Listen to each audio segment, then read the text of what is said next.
তুই আমার পাল্টে গেছিস জানিস তো। আর বড্ড মুখ চড়া হয়েছিস। কি বলতো, এতটা মুখ চড়া না ভালো না। কেন জানি না তোকে আর চিনতে পারি না ঠিক। তুই আমার পাল্টে গেছিস জানিস তো। মুখ চড়া কি বলতো, এতটা মুখ চড়া তোকে আর চিনতে পারি না ঠিক। তুই আমার পাল্টে গেছিস জানিস তো হয়েছিস। কি বলতো, এতটা মুখ আর চিনতে পারি না।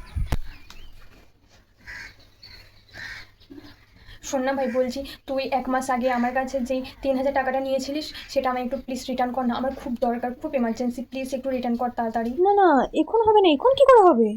দেখ না ভাই, কারো কাছে হয় কিনা, আসলে আমার খুব দরকার, প্লিজ। বললাম তো হবে না। মাত্র 3,000 টাকাই তো। এইরকম জানলে আমি তোর কাছ থেকে টাকা নিতাম না। আজ থেকে তোর আর আমার বন্ধুত্ব শেষ। আমায় আর ফোন করবি না, আরে ঠিক আছে? শোন আমার কথা, হ্যালো হ্যালো। হ্যাঁ বল। শোন না, আমার কাছে সিনেমার 2টো টিকিট আছে, চল না একটু ঘুরে আসি। হ্যাঁ, আমার তো এমনি কোনো প্ল্যানও নেই, বাড়িতেই আছি, চল। আচ্ছা, 15 মিনিটে রেডি, আমি আচ্ছা। আসছি।